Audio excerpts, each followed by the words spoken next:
You are a good person to discuss this subject with. That is how to treat other people. Sure. But I'm going to get it a little bit more specific than just other people in general. Yeah. But how to treat people that, let's say, I guess a good way to describe this would be in the service industry. And the reason I say this is because you were a bouncer for many, many years. Sure. And I'm sure that you have experience. How many years were you a bouncer for? 7. 7 years. Yeah.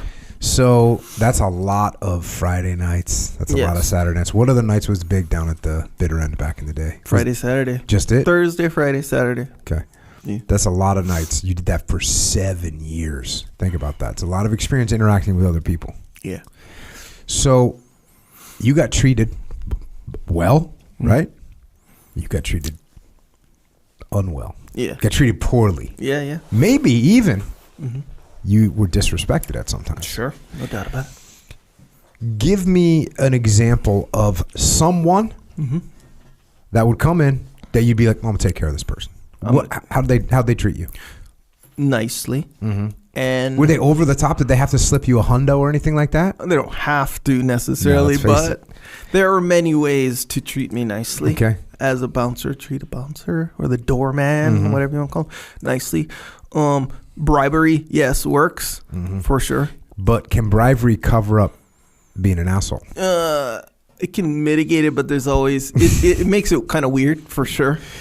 But if they have this weird expectation that it will, then no. But if it's like, if they're being a dick or whatever, and then they later on say, hey, I was a dick, and then they give you money, yes, it helps a lot. Okay. Even compared to if they just say, hey, I was sorry, even though that helps a lot. But if they say, I'm sorry, and they give you money, oh, you're flipped. But what if they're rolling up to the door and they're like, hey, I got 4 friends.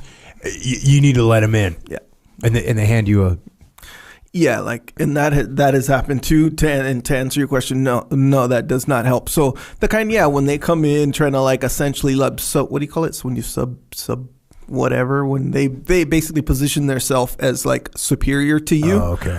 And like right off the bat and real aggressively, and then they throw out money, kind of like, here's your money kind of thing. Of course, you're going to let me do whatever I say I want to do kind of thing. Yes, that is the step in the wrong direction. And you say, I'm sorry, sir, that doesn't work here. Yes, sir.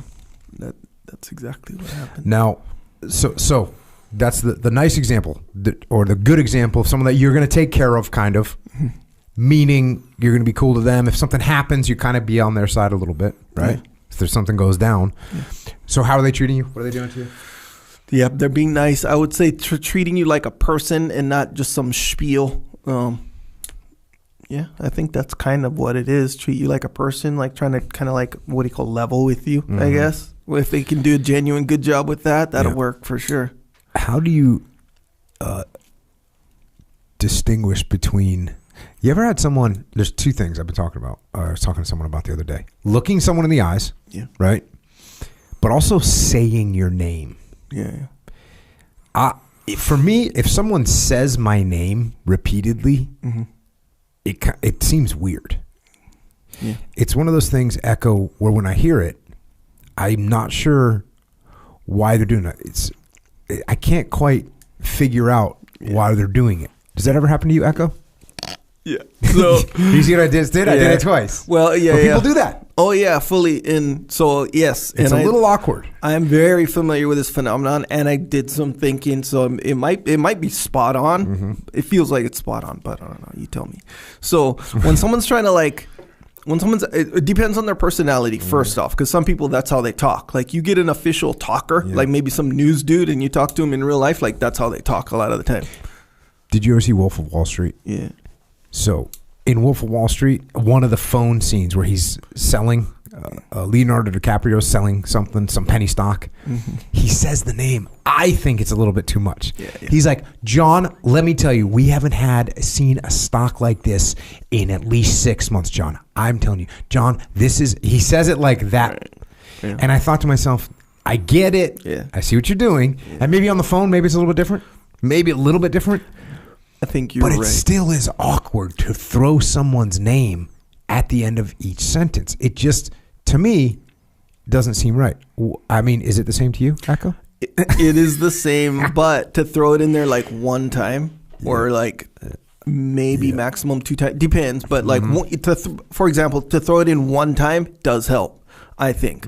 But at the same time, there's pre and then there's post, right? So like then this is just a real general way of putting it, where if I'm talking to you and let's say there's this thing where maybe I'm trying to get something from you or convince you of something or whatever, and then you throw in the name, I think, I can feel that. But if they don't throw in the name and then afterwards, whether they got from you what they wanted or they convinced you of whatever, and then they throw it in once, then it works. It makes you feel better. Okay. Let me get a little bit more specific. Yeah. We're at a a restaurant. Sure. There's a waitress. Waitress comes over. Hi, I'm Beth. I'm here to be server tonight. Okay, cool. Then she walks by and you go, Beth. Yeah. You call her by her name. Yeah. I would say, excuse me, miss. You know what I mean? Yeah. It seems like when someone gives you their name and they're working as a waitress or a waiter, it seems a little strange to me to be like, hey, David. It seems weird to me. Yeah, I don't know. You know what? Now that I'm even thinking about it, because there are all these examples that it kind of like, wait, that wouldn't work given certain circumstances, but that would work actually really well under other circumstances. Okay. Same scenario. So if it's almost like this weird wave that you got to go with like perfectly, and when you can land it, bro, you are rolling. But if you do it, if you're off step, like even like a little bit, it'll just work against you. I think so too. Like if give me an example of where it's gonna work. Like say if it's a waiter, right, or waitress, right? Instead of excuse me, you say Beth. You don't just bust it out necessarily. Like, I saw the name tag, so I'm just gonna start calling you Beth or whatever.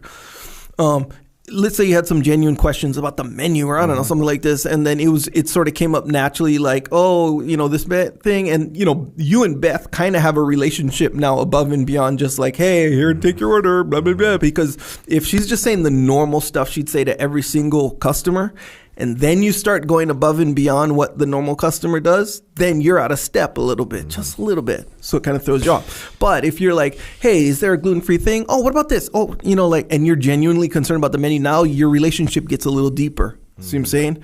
Once that depth starts to develop a little bit, then you can throw out, oh, what's your name, by the way? Okay, Beth. Okay.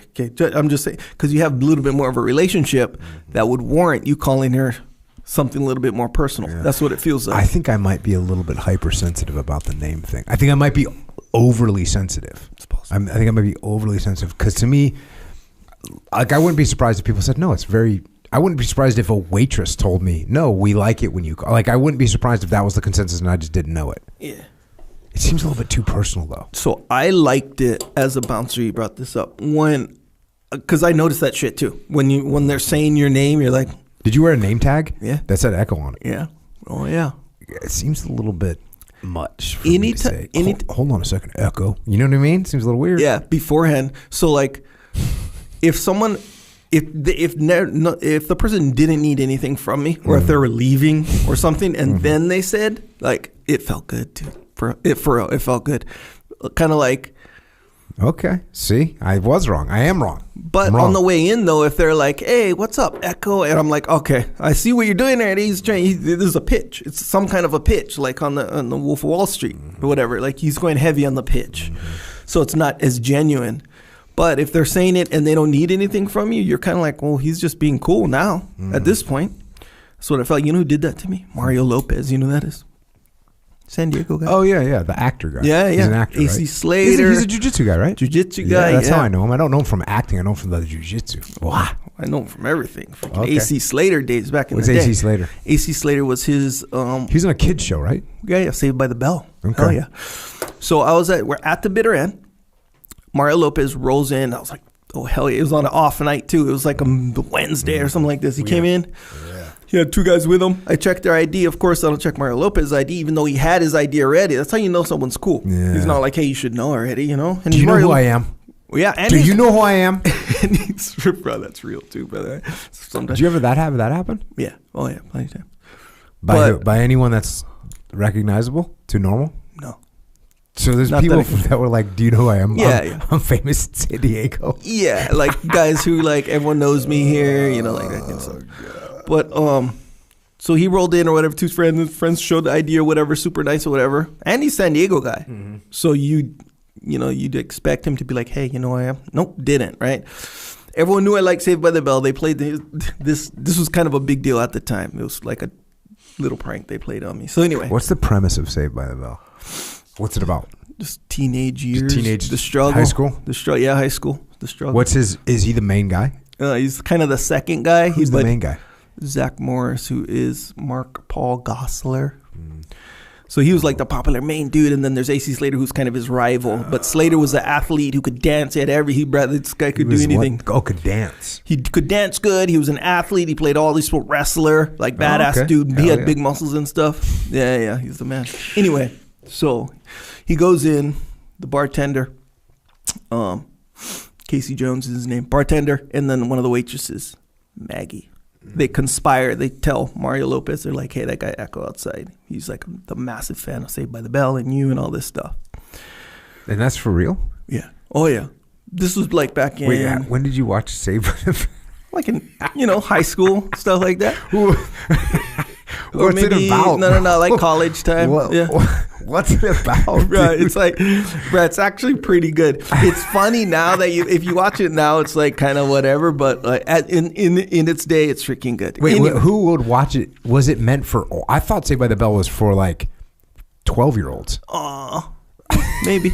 I don't know. I watched it as a grown-up, straight up. It was freaking fun. Anyway, it was an awesome show, in my opinion. Still is, by the way. So...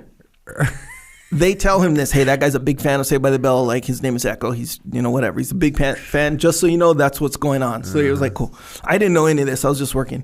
So he was leaving, and he kind of had this smile on his face or whatever, and he goes, "Hey, Echo, thanks, man." And I was like, man, this guy is the coolest guy probably in the world at this point, because he's like this massive star or whatever, and he's being cool, and he said my name. See what I'm saying? So it helps. It does help on the way out. He didn't say it on the way in. There's the time for it. Exactly right.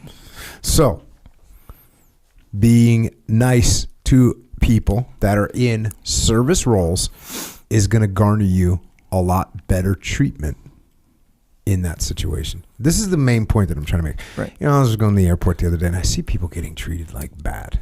Yeah. The service people. Bro, look, can people be jerks? Yes, they can, but it's also their job. They got to do the thing. Can you move your foot out of the aisle? Yeah, I'm sorry about that. You know what I mean? People get so hostile. Like the flight attendant? Towards a flight attendant, towards a TSA agent, towards a waiter, towards a waitress, towards, the guy behind the counter at the store. Like,